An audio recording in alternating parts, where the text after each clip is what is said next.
गाड़ी बुला रही है, सीटी बजा रही है।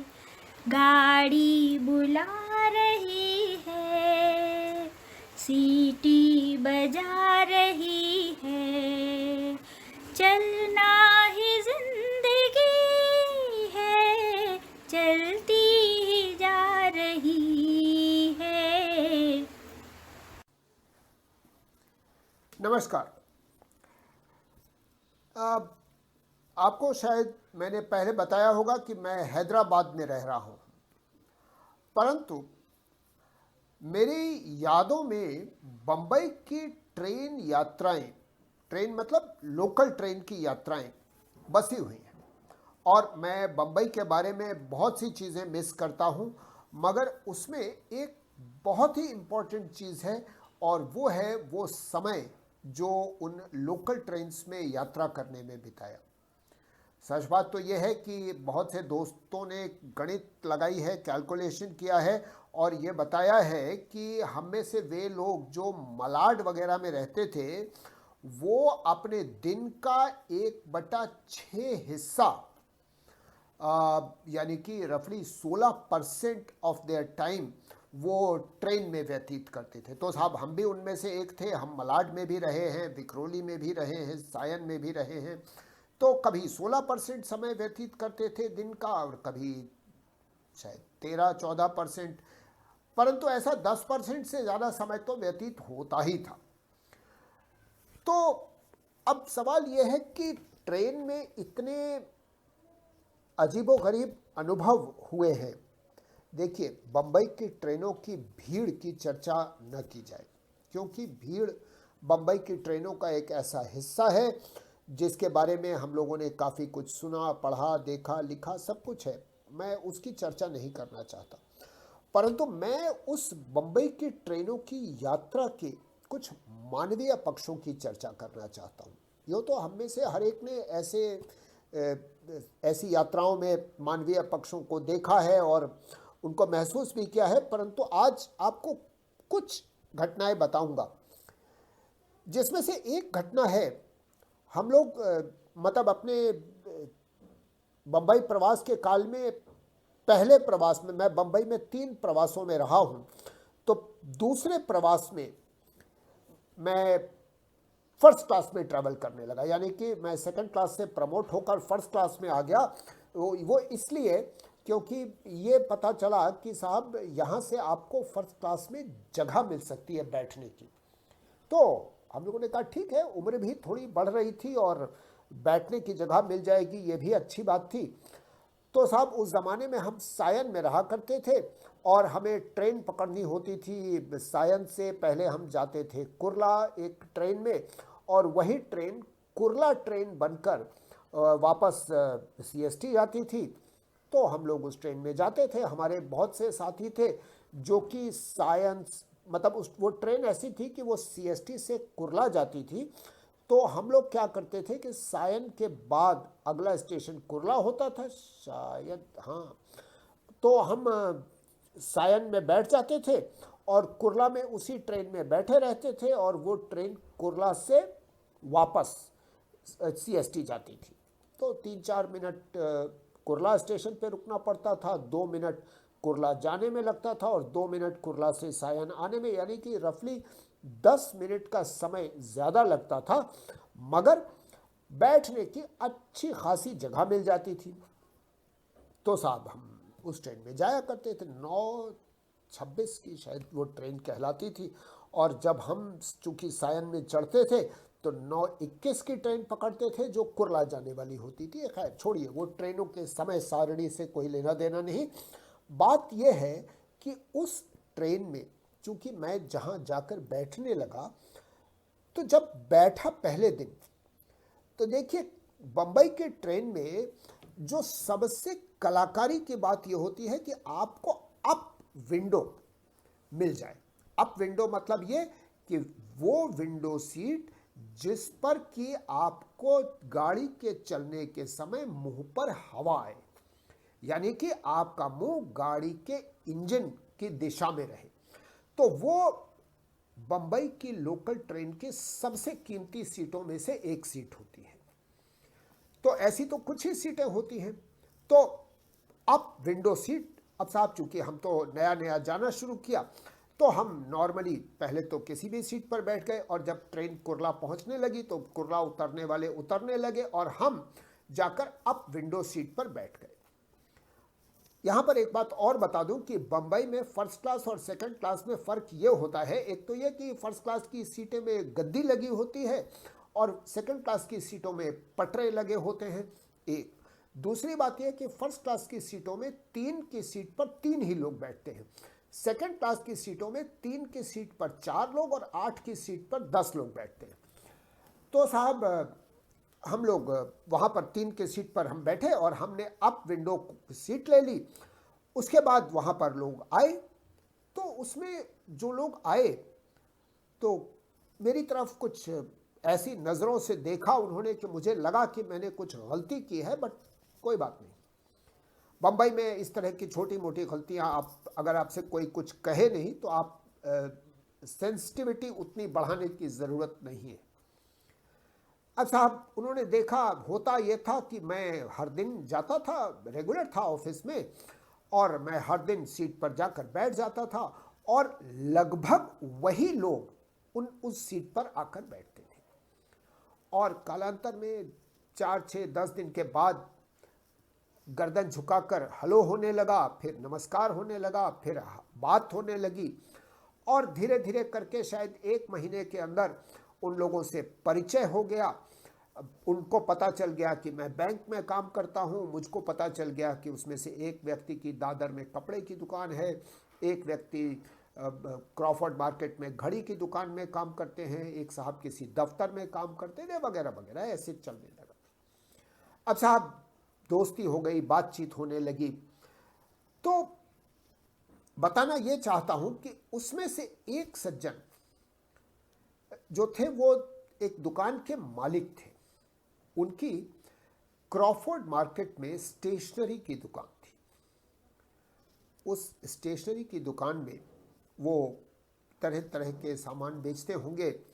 हम लोगों को उसका क्या पता चला, उन दिनों क्या होता था कि ट्रेन में बहुत से सामान बिकने आया करते थे।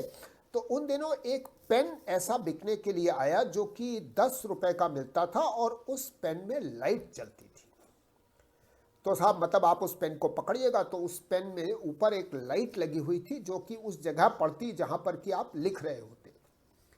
तो हम लोग बड़े भौचक के आश्चर्यचकित थे। हम लोगों ने उसको देखा और उसकी चर्चा हुई। तो उन साहब ने कहा कि देखिए साहब, हम वो पेन आपके लिए ला सकते हैं क्योंकि हमारी तो स्टेशनरी की दुकान है, ये सब लड़के हम लोग के यहाँ से ही खरीदते हैं और हम लोगों को ये पेन 5 रुपए का पड़ता है। मतलब हम लोग 5 रुपए का पड़ता है या हम उन लोगों को 5 रुपए में देते हैं, ऐसा कुछ उन्होंने बताया। तो हम लोगों ने कहा अरे साहब तब फिर क्या बात है, फिर तो आप हम लोग के लिए भी ले आइए। उन्होंने कहा हाँ बता दीजिए कितने पेन चाहिए, मैं कल या परसों जब भी होगा आपके लिए ले आऊँगा। तो साहब हम लोगों ने उनको बता दिया, किसी ने 10 पेन, किसी ने 5, किसी ने 20, ऐसे कुछ कुछ बता दिए। उन्होंने सब संख्याएं एक कागज़ पर लिख ली।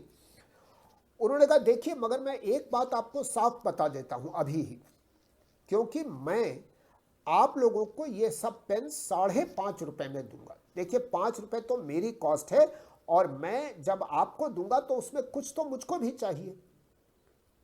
हम लोगों ने कहा साहब बिल्कुल सही बात है, आपको चाहिए। और उन्होंने हम लोगों को अगले दिन जैसा वादा किया था वो पेन लाकर दिए 5.5 रुपए के हिसाब से, और हम लोगों ने ले भी लिए। बताना आपको सिर्फ ये चाहता हूं कि बंबई में दोस्ती तो है, बलवंत साहब है, मगर उसके साथ में अपना व्यापार, अपना बिजनेस वो भी है। हाँ ये बात आपको और बता दूं, जन्मदिन, कोई खास बात, हर व्यक्ति कुछ ना कुछ लेकर आता था। कभी एक मठरी, कभी कुछ फल जो उसके अपने बगीचे में उगे होते थे या उसके घर से आए होते थे, या कुछ मिठाई, ऐसी कुछ न कुछ चीज़ें ज़रूर शेयर होती थी। और प्रसाद तो बम्बई की ट्रेन्स में बहुत ही स्टैंडर्ड है। कीर्तन होते थे और उसमें प्रसाद मिलते थे। बम्बई की ट्रेन का ही एक और किस्सा। अब साहब, ये ट्रेन सीएसटी से वापस आ रही थी, सीएसटी से सायन। सीएसटी से सायन की ट्रेन में बैठे और फर्स्ट क्लास का डिब्बा जिसका आधा हिस्सा जेंट्स होता था और आधा लेडीज, और दोनों डिब्बों के बीच में सेपरेशन होता था लोहे की या स्टील की रॉड से। तो आप देख सकते थे दूसरे डिब्बे में। और परंतु नॉर्मली मैं आपको ये बता दूं कि बम्बई में ये असभ्यता मानी जाती है। और शायद मैं तो यही कह सकता हूं कि इतने साल जो मैं वहाँ रहा, मैंने किसी भी व्यक्ति को महिला डिब्बे में ताक झांक करते हुए नहीं देखा। हाँ, परंतु ये उस दिन ऐसा हुआ कि महिला डब्बे में जब जैसे ही ट्रेन चली कुछ शोर शुरू हो गया। तब हम लोगों ने डेफिनेटली मुड़कर पीछे देखा, तो पीछे क्या देखते हैं कि एक आदमी को एक महिला, यानी महिला डब्बे में आदमी, पहले तो यही आश्चर्य, और उसके बाद एक महिला उसका कॉलर पकड़ के उसको हिला रही है। वो लड़का दुबला पतला था और वो कुछ अजीब से उसके चेहरे पर भाव थे। और वो महिला उससे क्या कह रही थी, वो शब्द आज तक मेरे दिमाग में अंकित हैं। वो कह रही थी, येड़ा बन के पेड़ा खाने की कोशिश मत करो, मुझे सब पता है। तो बाद में ये पता चला कि वो लड़का पागल होने का नाटक करके महिला डब्बे में चढ़ गया था, और ऑब्वियसली उसका इंटेंशन उतना अच्छा नहीं रहा होगा। परंतु दिन का समय था, शायद शाम का 6 वगैरह बजा था और अच्छी खासी रोशनी थी, तो कुछ ऐसी बदमाशी करने की नीयत उसकी नहीं होगी। मगर वो डब्बे में तो चढ़ गया था, तो महिला ने उसको अच्छी तरह से झिझोड़ा और वो येड़ा बन के पेड़ा मत खाओ, ये बात दिमाग में बैठ गई। और उसने इतना उसको धमकाया, और अगला स्टेशन शायद मस्जिद था, वहाँ पर उसको धक्का देके उतार दिया। वो लड़का किसी तरह से घिसटते घुसटते हम लोग के डब्बे में आ गया। हम लोगों ने उससे पूछा, क्यों बे, मरना था क्या तेरे को, क्यों चढ़ गया लेडीज कंपार्टमेंट में? वो कहता है, साहब अब तो सीख गया हूँ, येड़ा भी होऊंगा तो भी पेड़ा नहीं खाऊंगा। तो साहब एक घटना ये रही। अब एक और छोटी सी घटना, और वो है अपनी बातों का रस। हुआ यूं कि अब हम लोग 10-12 लोग थे, जो 10-12 शायद, हाँ 8-9 तो रहे ही होंगे। हम लोग एक ही जगह पर बैठते थे और वहाँ बैठ करके पूरे दिन के ऑफिस की चर्चा, कुछ कहानियाँ, कुछ बातें ऐसी करते रहते थे। और ऑब्वियसली हम लोग के ऑफिस की चर्चा में जो हम लोग के उच्चाधिकारी या सहकर्मी होते थे, उन्हीं के जिक्र होता था। एक दिन हम लोगों ने कहा, यार ये बहुत हुआ, इन लोगों की इतनी चर्चा क्या करना, वो तो हमारी बात नहीं करते होंगे, हम ही क्यों उनकी बात करें। तो साहब हम लोगों ने तय किया कि भाई कुछ और बात करते हैं। तो अब ये जिम्मा मेरी तरफ आया। देखिए, हम लोग कुछ मूंगफली, पॉपकॉर्न, ऐसा चना कुछ ना कुछ ले लेते थे। तो साहब हम लोग वो चना खाते जा रहे थे या मूंगफली खाते जा रहे थे, और साथ में जो अगल बगल में लोग बैठे होते थे, कभी कभी हम लोग उनको भी ऑफर कर देते थे। इस तरह से हमारा जो ग्रुप था वो उस पर्टिकुलर ट्रेन में, यानी वो शायद 6:36 की ट्रेन होती थी, उसमें थोड़ा जान पहचान हो गई थी। क्योंकि अब बम्बई की ट्रेनों में ये आपको बता दें कि एक स्टैंडर्ड टाइम पर चलने वाली ट्रेनों में लगभग वही लोग प्रतिदिन बैठे मिलते हैं। तो साहब हमने कहा कि यार उस समय कुछ तनाव चल रहा था, हिंदुस्तान पाकिस्तान का तनाव ऐसा चलता ही रहता है, वैसी ही कुछ बात थी। हमने कहा कि भगवान न करे कहीं ऐसा हो जाए कि जब हम लोग घर पहुंचे और एक एटम बम गिरा दिया जाए। लोगों ने कहा, यार क्यों ऐसी मनहूसियत की बात कर रहे हो? हमने कहा, बात मनहूसियत की नहीं है, बात यह है कि बम्बई शहर में जब खुदाई की जाएगी, और वो भी आज से 5000 साल बाद, तब क्या मिलेगा यहाँ पर? हमने कहा, तब इन ऊंची बिल्डिंगों के खंडहर होंगे और उन खंडहरों में जब खुदाई होगी तो ये कहा जाएगा कि साहब यहाँ पर ऊंची ऊंची बिल्डिंगें होती थी और उसमें लोग रहा करते थे। और जब हमारे बैंक की बिल्डिंग में खुदाई होगी तब लोग कहेंगे कि यार ये बिल्डिंग तो इतिहासज्ञों के हिसाब से बैंक वालों की बिल्डिंग थी। तब पता चलेगा कि बैंकों में उस जमाने में अजगर काम करते थे। लोगों ने कहा साहब अजगर कैसे? हमने कहा क्योंकि ये पता चलेगा कि जितने भी शव ममीफाइड मिले हैं वो सब अपने अपने सोफों पर पड़े हुए मिले। देखिए होता क्या था, अब आपको यहाँ पर ये इसके पहले की बात बता दूं। होता ये था कि ऑफिस से पहुंचने के बाद, अब तो सब घर तो एक ही जैसे थे, 99.9% लोग अपने अपने घरों में पहुंच के और सोफों पर अधलेटे हो जाते थे। यानी कि आपको बैठे या खड़े तो शायद ही कोई व्यक्ति मिले हों। वो सब के सब पड़े होते थे और उनके शरीर अजीबोगरीब मुद्राओं में होते थे। किसी के पैरों पे पैर, किसी के पैर अपने सिर के ऊपर, किसी के हाथों के ऊपर सिर, किसी के हाथों के नीचे सिर, इस तरह से पड़े रहते थे। और अगर भगवान न करे कि कहीं उसी वक्त बम गिरा हो तो उनके जो स्केलेटन मिलेंगे वो अजगर की तरह पड़े हुए, लिपटे हुए मिलेंगे। तो ये हुआ कि भाई अजगर बैंकों में काम करते थे। तो ये एक बड़ा भारी विषय हो जाएगा। मेरे ख्याल से कई दर्जन लोगों को इस पर पीएचडी मिल जाएंगी। मैं ऐसी ही बातें लोगों को बता रहा था। साहब हुआ यूं कि मैंने तो बता दी और मैं आपसे बता रहा हूं। शायद हमारे साथ वाले लोगों ने भी सुना होगा।